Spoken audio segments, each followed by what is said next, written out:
All right. So I hope, and we'll see how it goes, that this will be the final lecture in this series we've been doing for 2 months now, October and November. And my intention really was to finish it in the middle of November, but it looks like it's going to stretch to the end of November about the conversation that we would hope we might be having among our elected officials as we go into an election season about the most urgent issues facing our country in the domestic and international spheres in the world today.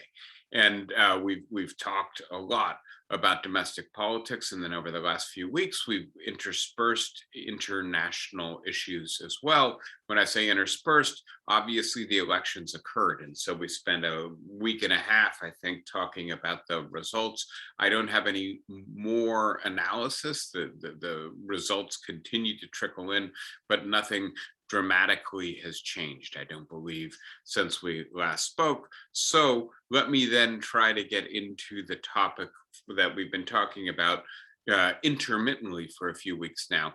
And I've framed this as a question of whether or not there's a potential new Cold War emerging in the world today, where that would not be the kind of Cold War we had in the middle of the 20th century, where there really are two superpower rivals trying to organize the rest of the world into blocks. These would be much more emergent blocks. And so the affiliations would be looser. I've suggested that the major axis of division would be between countries that organize themselves as democracies, or like to call themselves democracies, where there are open, relatively free and fair elections on a regular basis. And perhaps most importantly, there are checks and balances within the institutions of government, a free press to hold the government accountable. And on the other hand, a rising block of authoritarian or autocratic societies, societies where who exercises power is generally not determined by the outcome of who won the last election, where in a sense the outcome of elections, if there are elections, are predetermined by the party or the power structure of the state, where there's much less freedom of press, freedom of association, freedom of speech, and so much greater state control over civil society as well. And for various reasons, I can put it in the simplest of terms, democracies tend to be favorable in favor of the current organization of international relations, the current institutions, the current norms that are enforced by the United Nations and its ancillary institutions, the world courts, the International Criminal Court, the IMF, International Monetary Fund, the World Bank. That set of institutions in many ways bears the stamp of the United States and its allies. And the United States and its allies tend to prefer the order that it produces. Autocracies tend to find their latitude for action restricted by that international order, and they feel like they were left out of the construction of that order, and for good reasons, because they mainly were left out of the construction of that order. It occurred in a period where the United States had unrivaled power and so was able to be the chief architect of these institutions. And autocracies typically want to claim a highly centralized, decisive form of action and power, including the ability to act in their own backyard, intervene, or act against their neighbors. And this order tends to discourage or restrict or sanction that kind of behavior. And so there's a growing tension that is, I think, increasingly disorganizing, undoing the kind of global order that was perhaps more an aspiration than a reality of the post-Cold War era.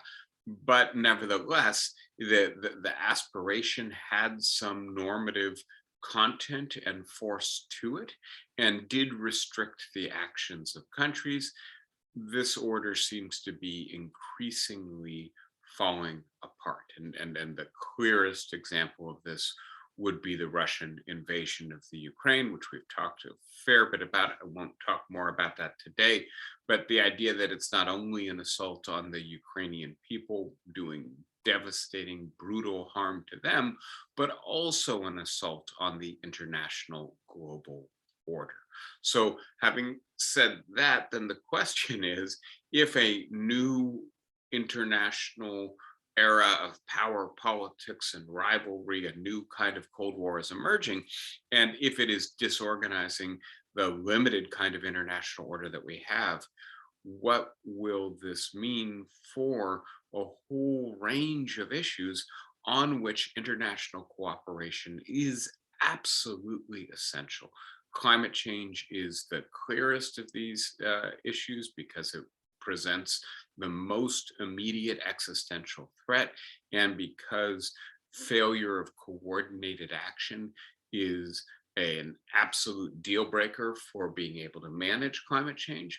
But dealing with pandemics, dealing with genetic engineering and the risks it poses to the gene pool of biological life on the planet, dealing with the increased use of plastics and the way in which that is infiltrating every ecosystem on the planet, dealing with the sixth great extinction of species. So there's so many issues that are genuinely global issues, which require global cooperation to solve or to address or to mitigate, and which present perhaps some of the most urgent issues faced by any human beings, the species as a whole, in the middle of the 21st century, right? And so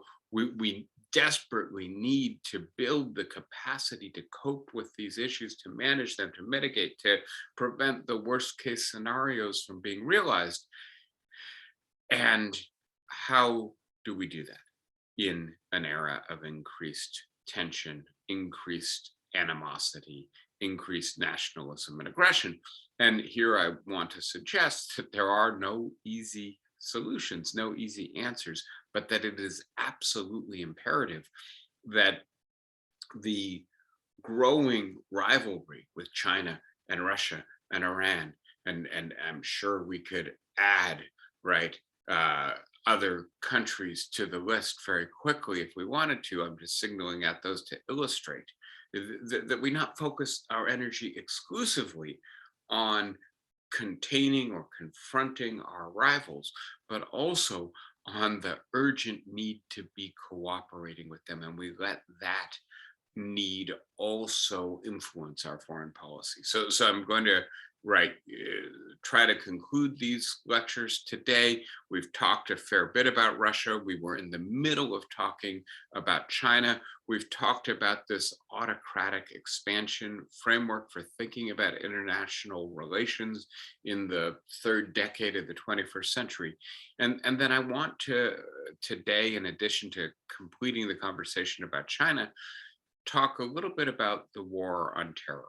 And this would be a retrospective enterprise, right?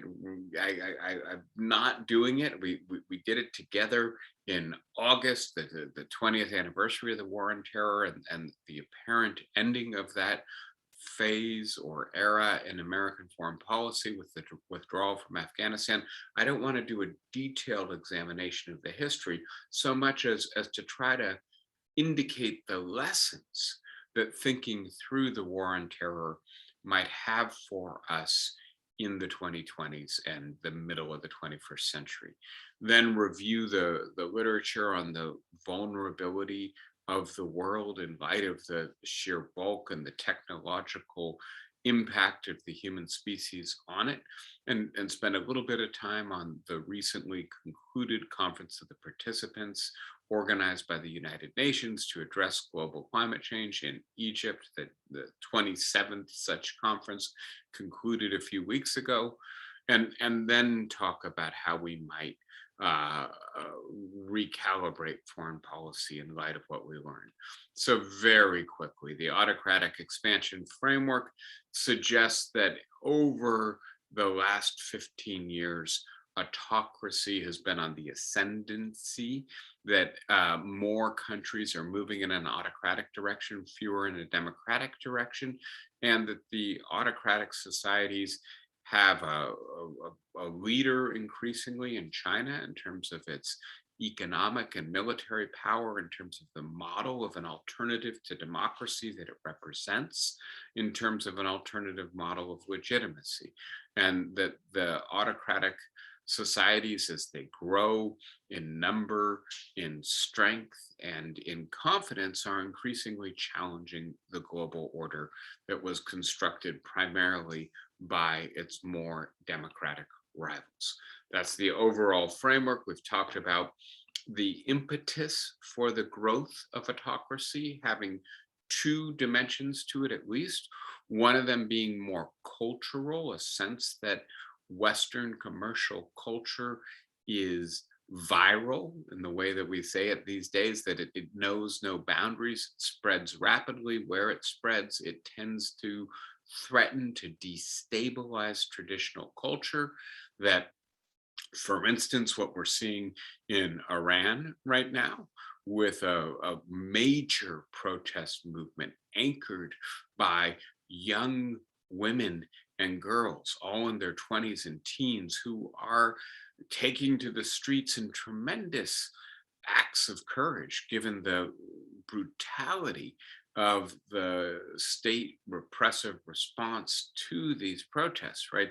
That represents, in a sense, one side of the equation. The other side of the equation is, of course, the gerontocracy in Iran, the Islamic State clerisy that is responding with absolute repressive brutality, but also has the support of an important segment of the population, people who are older, people who are more rural, people who find the challenge to traditional values to be threatening, to threaten what they think of as their moral map of the universe. People sometimes speak of moral panic here, the idea that the only values that you know, the values that you think are metaphysically grounded in the right religious worldview, but that also produce the tradition that organizes your life and gives meaning to it,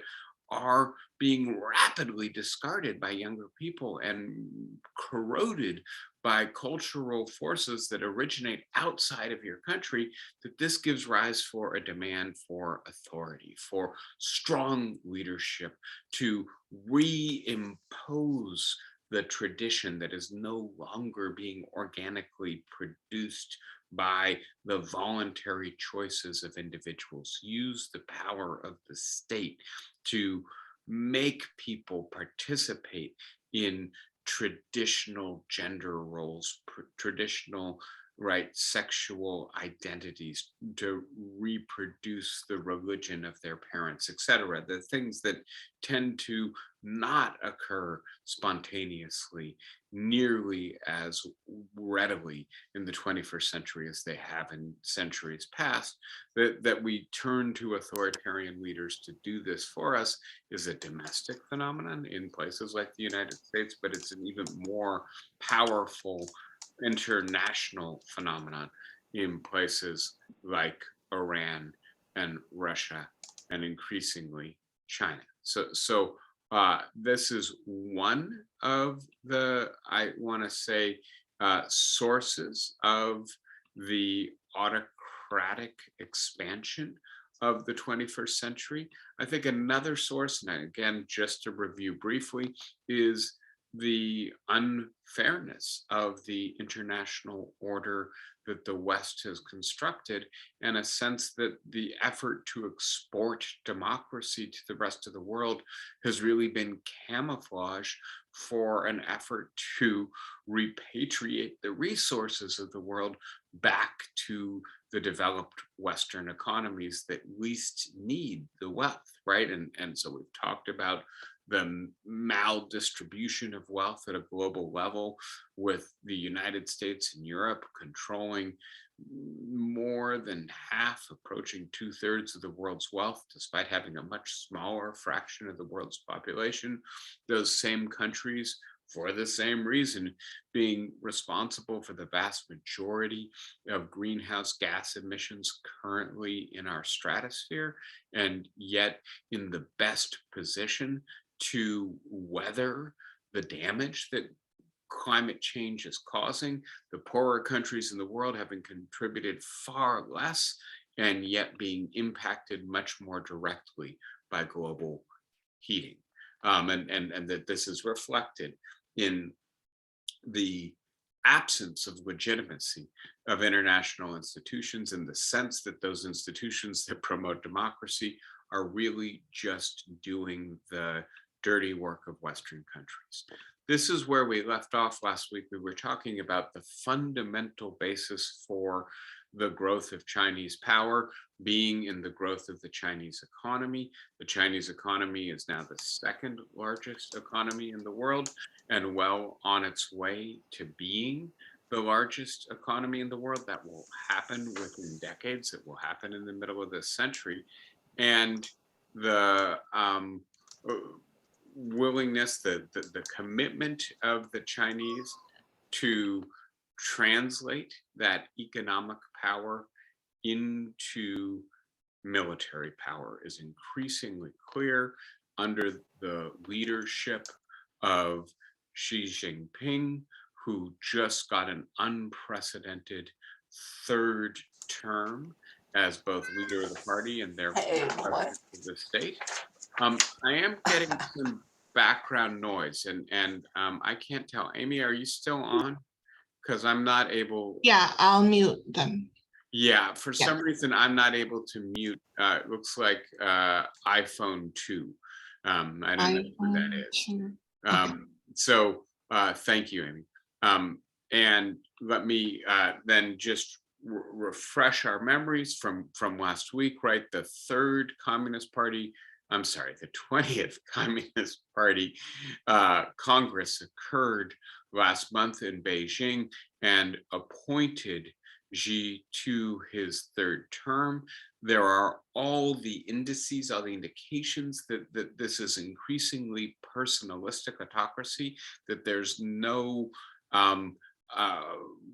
buddy in the leadership structure of the Chinese Communist Party who isn't indebted to, isn't loyal to, isn't therefore able to stand up to Chairman Xi. And so just to begin the new material now, why this is so important, right? Xi is both the General Secretary of the Communist Party and the President of China. Essentially, the Communist Party and the state structure of China are one and the same, or very tightly intertwined with each other. And this then is the pinnacle of the power structure of the Chinese Communist Party. Here I'm drawing very much on Bruce Dixon's, I think, very good book, The Party and the People, to get a 21st century picture of China. And so, right, this is a party with 92 million members, which is less than 10%, closer to 5% of the Chinese population. But having said that, this is a very large institution. It is organized in a pyramidal structure, and at the very top is the General Secretary. And the General Secretary meets with, answers to the Politburo's standing committee that has 7 members in it now. It used to have 9, and they meet monthly. And so there used to be some pluralism within that standing committee of the Politburo. Some people who were perhaps independent enough to be able to resist or push back on what the General Secretary wanted done, and then to necessitate a conversation, a discussion. How should we proceed in light of this disagreement?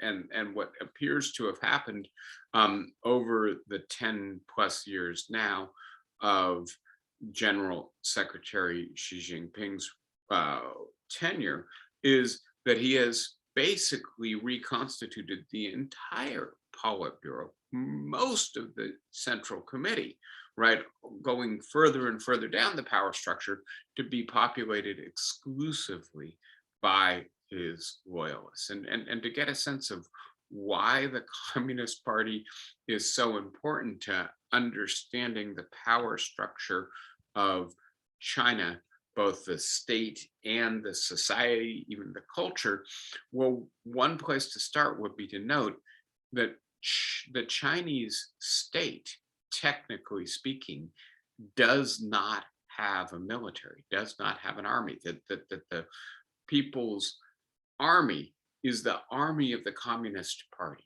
not of the state, right? So its primary purpose is to prevent the Chinese Communist Party from losing power. Of course, maintaining the Chinese state, as long as the Chinese state is controlled by the Communist Party, is essential to that mission. But it's worthwhile noting, right, when there was the pro-democracy protests in Tiananmen Square, of course, it was the military that put those protests down. You wouldn't see something like that in the United States, but the nature of the power structure in China is very different. General Secretary or President Xi put it quite concisely when he said the party is leader of all. If you want to rise through the military, but if you want to rise through the private sector, if you want to work in a newspaper or a television station, or to be active in culture and head a ballet company, for instance, in all of these spheres, either being a member of the Chinese party or having the support of powerful people within the Chinese Communist Party is essential to your success in China. So the primacy of the party in all key positions of power, not just in the state, but in society as a whole, is the way in which the Communist Party retains its near total power in China. In addition to that, as I understand it, and I should be clear, I'm not a China expert, far from it. I'm just trying to come up to speed to share ideas with you. There is now very much a 21st century method of maintaining orthodox views from the Communist Party perspective. And so in the 1960s with the Cultural Revolution, if you were a bourgeois, elite intellectual, or somebody else who was suspect by the Communist Party, they sent you out to the countryside to do hard labor for a few years and to be indoctrinated, right? In the 21st century, the tools are much more integrated into everyday life. There's near total surveillance with closed circuit TV, combined with artificial intelligence and facial recognition programs that allow the Chinese to have perhaps the most thorough surveillance state of any society that we're aware of. There is also the so-called Great Digital Wall of China, the Great Firewall of China, that keeps external media out and that forces the Chinese to use internal social media platforms, WeChat and TikTok particularly. And these are also continuously monitored by the Chinese state using artificial intelligence. And all of this information, which, don't get me wrong, we've talked about this before, it's being monitored, you're being surveilled in the United States as well, but you're being surveilled mainly by private companies that are trying to make money off of controlling your attention and behavior. In China, you're being surveilled by the state, and it's much more direct. You get a social credit score depending upon a total picture of your overall social behavior. What kinds of newspapers do you read? What kinds of rallies do you attend? Who are your friends? How often do you vote, etc., goes into a score that the state then uses to determine, are you going to get a lease on a new apartment if you want to move? What kind of school will your children be able to go to? Will you or won't you get a promotion at your job? And while there are brave dissidents in China, frankly, at this point, there are rather few of them. And this speaks to the success of this system of surveillance in producing basic acquiescence. Most people go along with what the state wants them to do, but it also speaks, and I think we have to be very careful here, to note that internally, as far as we can tell, the Chinese state seems relatively legitimate to large portions of its population. And so I want to speak now to why it is that a substantial portion of the Chinese population either acquiesces in Communist Party domination or actively supports it, views it as legitimate, and why it is that this model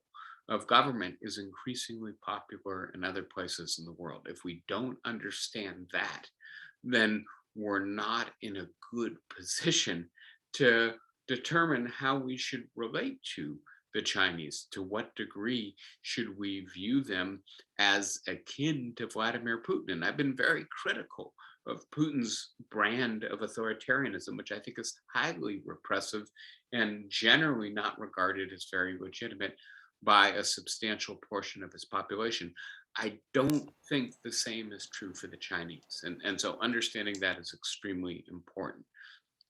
The first thing to notice, and I think this is a general phenomenon in many autocratic societies, which is that they mimic democratic procedures. And so they do have regular elections, right? That they're not another party.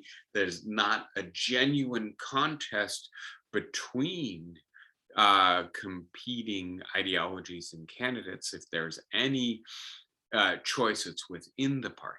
But having said that, at least there are these regular and fair elections. And as I'll get into in a moment, there are actually quite a few protests in China on a regular basis. The most recent data we have, which is not entirely recent, suggests that there's at least 2,000 protests a year in China, and that the Chinese Communist Party doesn't, in fact, punish the protesters, in fact, may reward the protesters if the protests are not against the Communist Party, if they are against, say, the corruption of a local official or the allocation or misallocation of resources or levels of pollution in an urban area.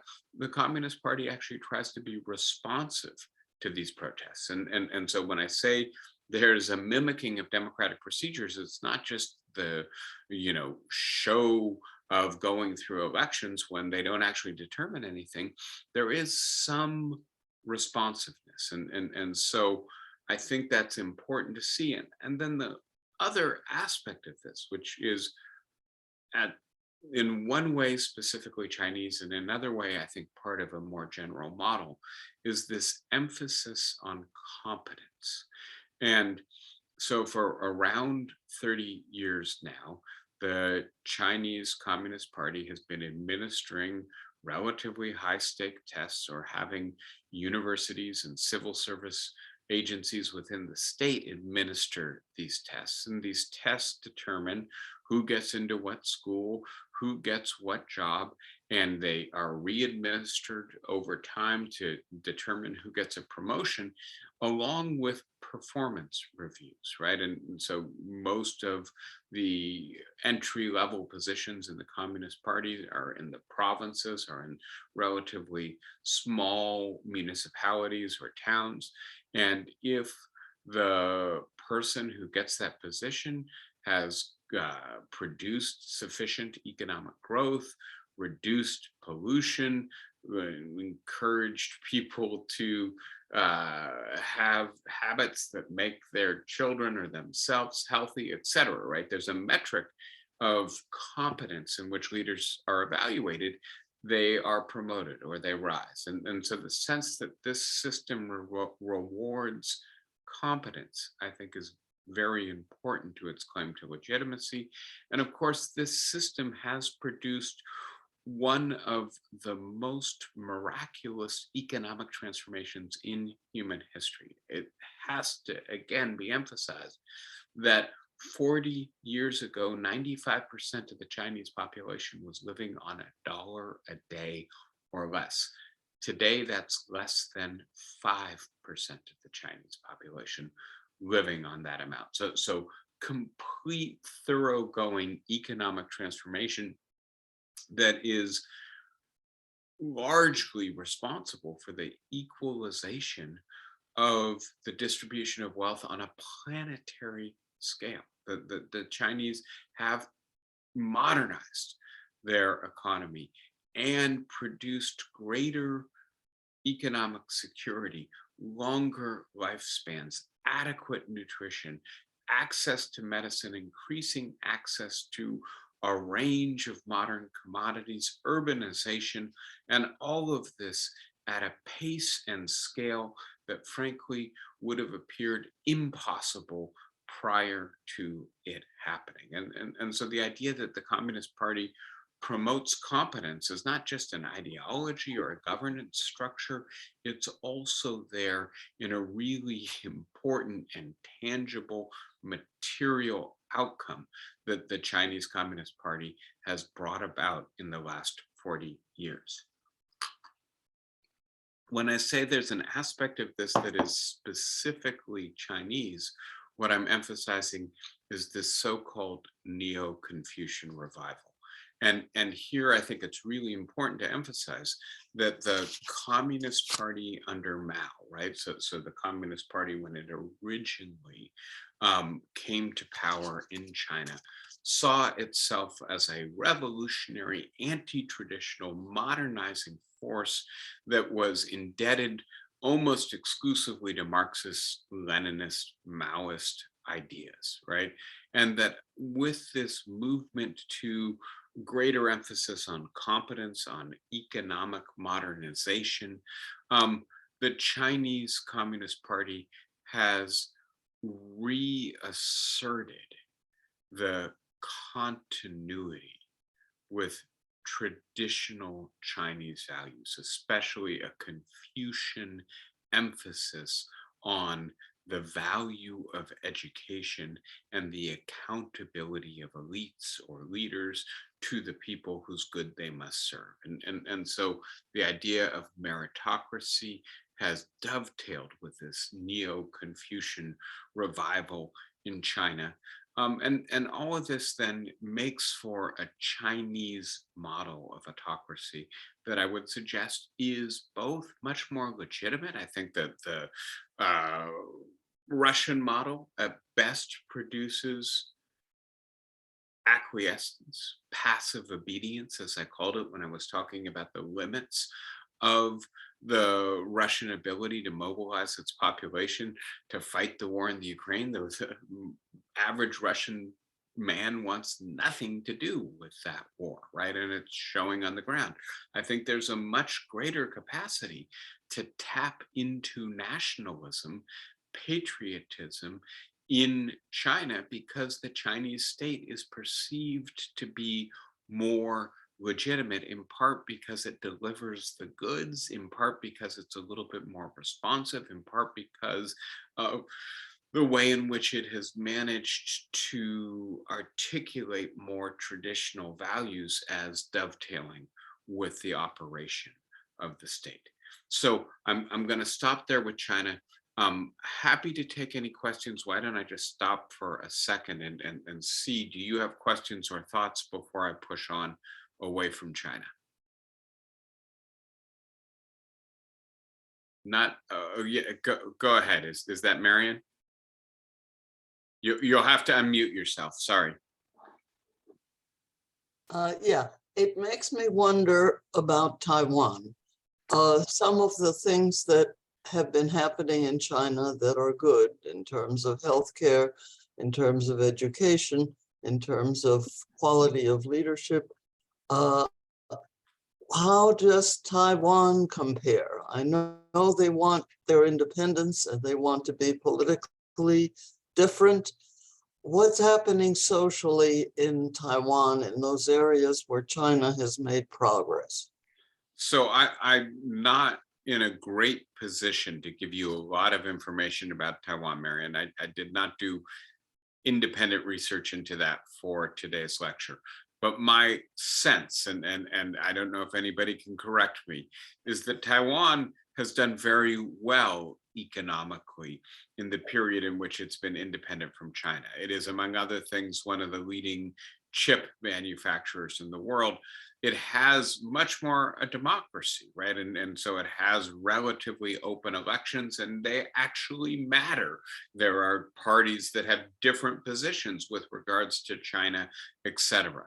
And so I think that Taiwan probably compares favorably to China if, like me, in addition to valuing economic growth and material well-being and the availability of access to sufficient nutrition and medicine and education, you also value freedom. You also value the capacity of people to express dissident ideas and to vote people out of power who they don't like. Having said all of that, I don't think the claim that China makes to Taiwan, and we talked about this a little bit last week, that I think we should be very worried that in a sense, one of the first moves that the Chinese will make as they begin to assert their greater national and international power will be to reclaim Taiwan, just as they've reclaimed Hong Kong, right? Their claim about Hong Kong was not that Hong Kong isn't flourishing, right? It clearly was. It was that it's part of China. And so it has to be brought within the Chinese system of government. They say exactly the same thing about Taiwan. And I think we should be deeply worried both about the fate of the Taiwanese and then, you know, both the Chinese and the indigenous Taiwanese who live in Taiwan, and also worried about the potential for escalation when the Chinese, let me put it less determinately, if the Chinese move on Taiwan. Let's see, Don, you've got your hand up, but it's actually, but you'll have to unmute, okay? There you go, I think. No, you turned the camera off. You still got the microphone off too. If you just hold the spacebar down, Don. Yeah. There you go. Okay, I was thinking that two things. One is that the Chinese sound like they're in a good position by capturing the vision of the Chinese, I mean, of the Chinese communists, because they've got an idealism, and I don't think we have that anymore. I think that it's much more, there's much more cynicism and that sort of stuff. And so to be without those strengths, that's the problem. And it seems like the two countries, the two possibilities that are really problematic are that China, yeah. Okay, that's the kind of thing I was thinking when I was listening. Thank you for the comment. And let me just add very quickly, right? If the calling card for the Chinese model is fundamentally competence, right? That qualified people are put in positions to make decisions that matter. The result is those decisions are well made and everybody benefits. The US didn't do itself any favors by electing Donald Trump to the presidency, right? Because, you know, whatever else you want to say about Donald Trump, he did not present, I think, to most of the world as a well qualified leader for a large and powerful society, nor did he govern in that way, right? So that's one thing I would say. The second thing I would say, and this is related, we don't know. I think there's much less clear evidence about the degree to which the Chinese are manipulating American public opinion via social media. But we know that the Russians are doing it. We know that the North Vietnamese and the Iranians are doing it. We have reason to believe that China is at least cultivating the capacity to do it. And if part of the reason we're less idealistic, less unified, more fractured and fractious in the United States, is because the seeds of dissent are sown all the time in our social media and overall media infrastructure, then we have to recognize that this is in part an effort to discredit us. It's in part an effort to divide us. It's in part an effort to get us to elect less competent leaders so that we will be a less competent rival to the autocrats. And so I don't want to say that the Chinese are idealistic and the Americans less so because the Chinese are succeeding and we're failing. I think that would be too simplistic. I think part of it is that the Chinese are very good at repressing dissent. Part of it is that the Russians have been pretty good at fomenting discord in the United States. Not that at this point we need much help from them, but that a more complicated picture of this growing or emerging Cold War has to include the use of social media and digital technology to either unify your own population by repressing dissent or overwhelming dissent, and also disunify other populations. And that is part of the game that's being played in this new rivalry. All right, anybody else at the moment? Yes, one more picture. Go ahead, Flossie, yep. One picture remains with me. At the beginning of the pandemic, the Chinese version of their Dr. Fauci pinpointed, or didn't pinpoint, but announced that there was a pandemic, and oddly enough, related to the food supply in China and their exotic tastes in food, and the fact that people don't go hungry in China. So they were eating with a certain amount of, shall we say, satisfaction. And out of one of their exotic tastes came the pandemic. The Chinese actually crucified their Dr. Fauci on his deathbed because he died of the COVID. He had to renounce his previous statement that the pandemic came out of China. Yeah. So here is a nation that is finally feeding its people. A disease comes out of their being well fed, and they want to destroy the scientists who pointed out that they were in danger. Compared to us, we didn't kill Dr. Fauci, but the Republicans are after him, and thank goodness he can retire in peace. That doesn't say too much for us, but. So let me say two things in response to that really quick, Flossie. One of them is to just focus on the Chinese COVID policy, which I have focused on in the previous lecture as an illustration of President Xi's increasingly personalistic autocratic rule. And the World Health Organization and most independent scientists, epidemiologists who look at the Chinese still trying to do zero COVID transmission, nearly 3 years. Now we're really up to 3 years into the pandemic, right? And so this is the kind of policy that we all are rather bitterly familiar with, of just lock everybody in their room if there's any COVID in the air, right? And in the United States, we tried that for maybe half a year and discovered that this disease is so contagious. The transmission occurs so readily.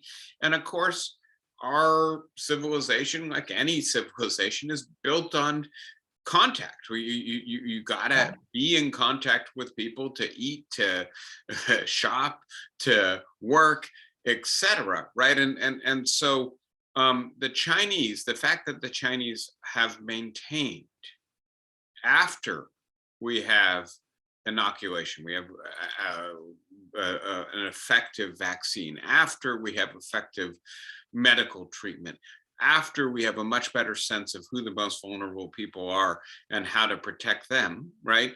That they're still doing zero COVID transmission is an indication that despite the emphasis on competence and qualification and good decision making, that the state does not always make the right decision, that the chairman of the Communist Party can make a bad decision and then find that his credibility depends on never reversing course, and off they go. And yes, absolutely, persecuting their own scientists, their own doctors, refusing to cooperate with the World Health Organization. Don't get me wrong, I'm not saying that the Chinese state gets everything right or that it's a wonderful alternative to the United States. We have to be honest in saying, show me the perfect state. I've never seen it, right? And you know, I would tell you that I know very few people who are really familiar with what it's like to live in China and who have the option of living in the United States or living in Europe and living in China and choose to live in China for the rest of their lives, right? And that includes the Chinese students in the United States, right? And so people are voting with their feet, and I think for good reasons. But having said that all, I think we have to recognize that the Chinese communist state of 2022 is not Mao's China, is not Putin's Russia. There's a lot more to be said for it than there is for those alternatives. And we have to get that right in thinking about how we relate to them. And of course, we have to respect their economic power. They own a substantial portion of our government's debt. They finance a substantial portion of our economy. But we also have to have the right amount of respect for what they do well internally, in addition to criticism of what they do that is genuinely awful. All right, thank you, Flossie. Obviously, I found that to be a productive. That's fine, thank you. Yeah. So let me, in the remaining few minutes, move into the next topic, and I'll do my best to get through this because I really do want to finish up these lectures with you. And I won't go into all the details here, but I do want to note that, right, if the war on terror was a phase, an era in American foreign policy, that era most likely ended about a year ago, a year and a half ago now, with the withdrawal of American troops from Afghanistan, and really a pivot in American foreign policy that occurred gradually, but in belated recognition that so-called Islamic terrorism, jihadism as an international phenomenon was not a major threat. Certainly not an existential threat to American security, right? And having said that, the fact that we spent 20 years in this mindset, right, with this campaign being the guiding idea behind American foreign policy, fighting multiple wars, especially obviously Afghanistan and Iraq, but also various other military interventions in, for instance, Syria and Libya and against the Islamic State. This era of American foreign policy was tremendously costly, and there are different ways to measure the cost. In terms of lives, nearly 1 million casualties in this war, and a large portion of those casualties, the largest single category, would be civilians, right? And so again, when non-democratic societies look to the institutions we've built and basically say, you gotta have a lot of gullibility to think you guys really mean what you say about your principles, this is the kind of evidence they point to. You guys launched wars that killed hundreds of thousands of civilians and seem not to have done much good in the world.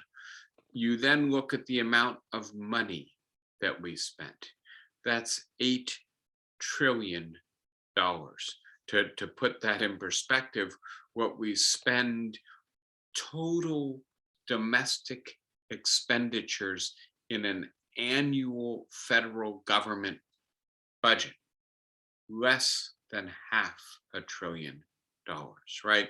And so one question to ask is what could we have done with this money? Another question to ask is, what did this degree of slaughter do to the world, in particular the countries in which it occurred, and our standing in the world? And I would just suggest very quickly, in addition to the staggering cost of this, when what you do is perceived on the ground as simply responding to violence with violence, right? And when you kill civilians, when you're an invader and an occupier, others see you not as pursuing principles, building democracy, fighting terrorism, but simply as occupiers using brutal violence indiscriminately. It is not productive. Among other things, it produces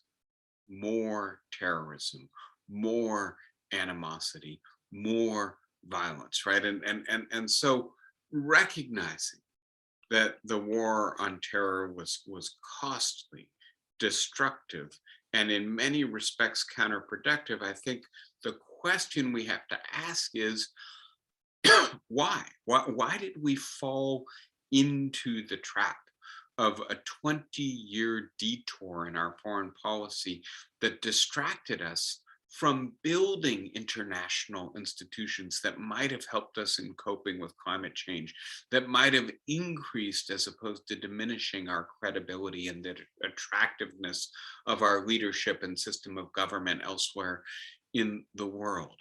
And so my suggestion here is that the two things that really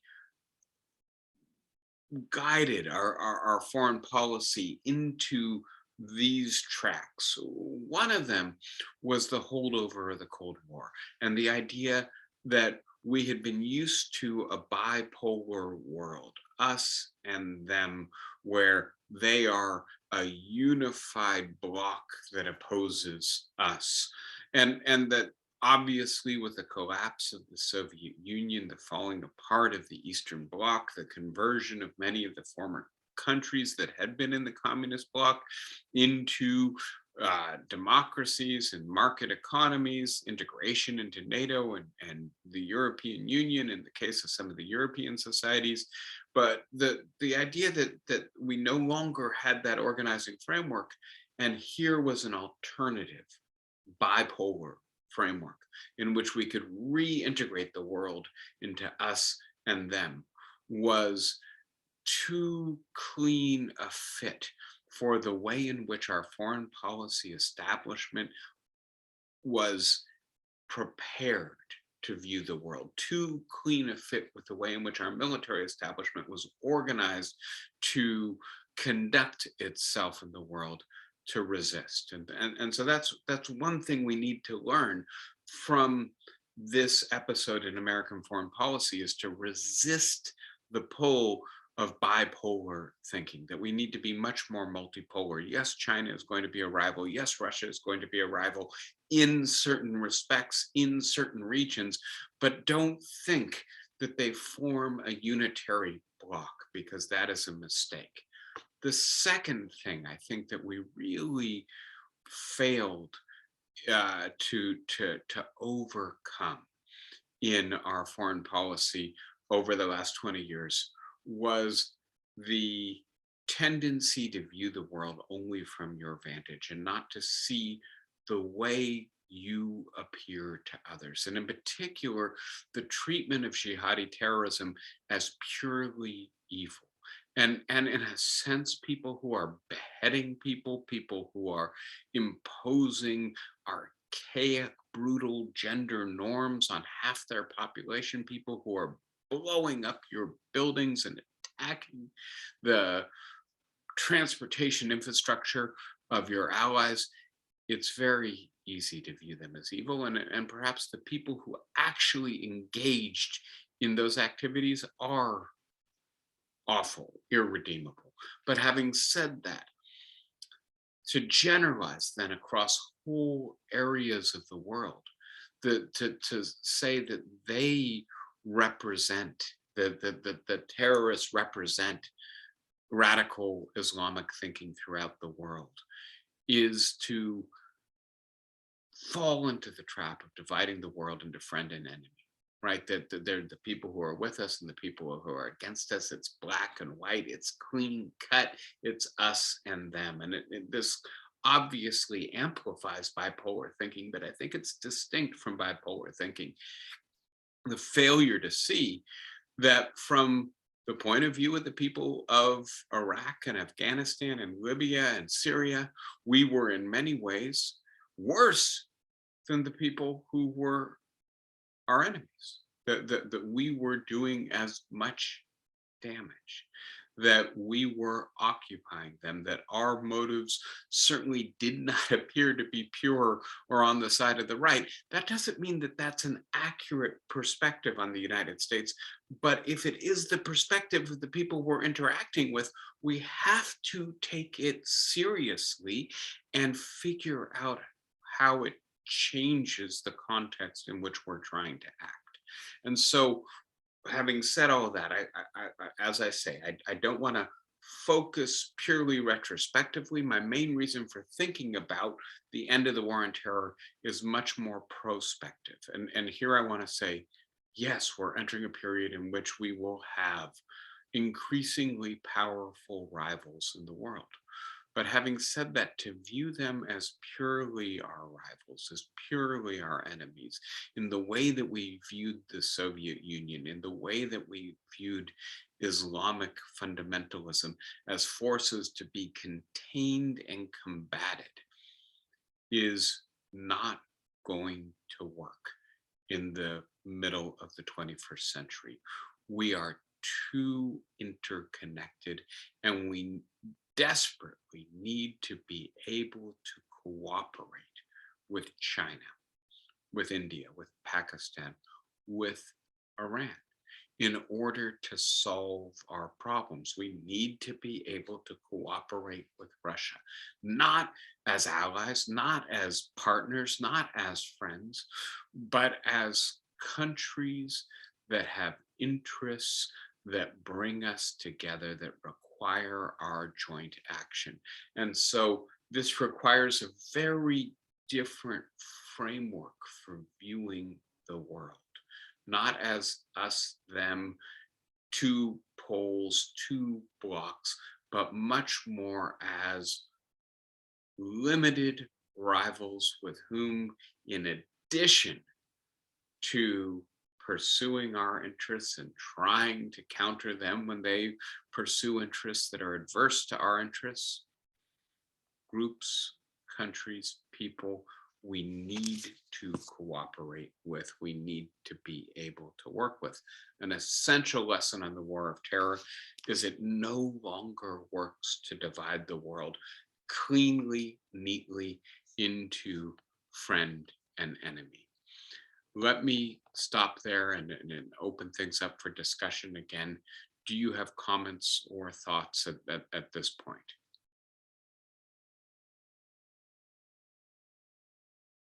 If not, well, no, I think what I have left to do is too much to do it well in the amount of time. I want to update you on climate change, but it's been several months since we've spoken about it, and there are important developments before I conclude the lecture series.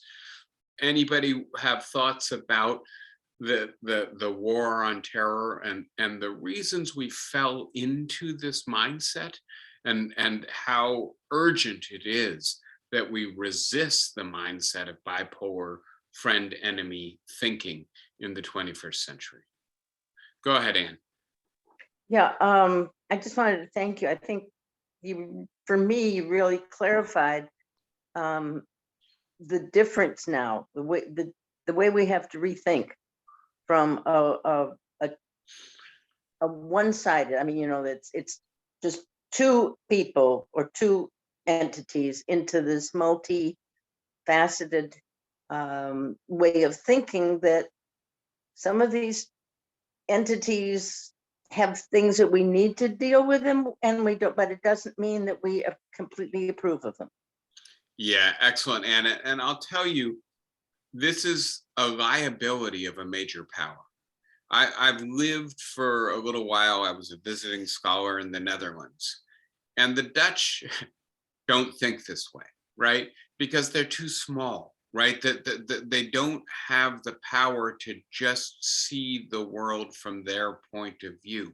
They have to take into account how others see them, because they don't have the power to impose their perspective on the rest of the world, right? And I think particularly in our foreign policy establishment, growing out of the Cold War, but still a hangover from the Cold War all these years later, we are used to being a superpower, used to seeing things basically from our perspective, used to thinking we are in the right and our rivals are in the wrong.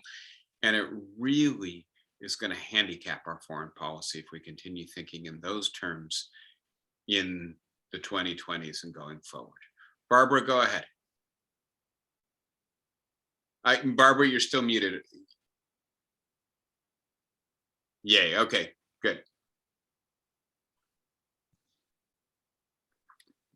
Barbara, I can see your sneakers, but I can't hear your voice.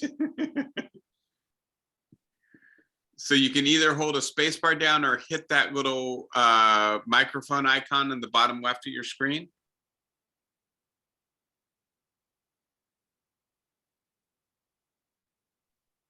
Still muted, Barbara.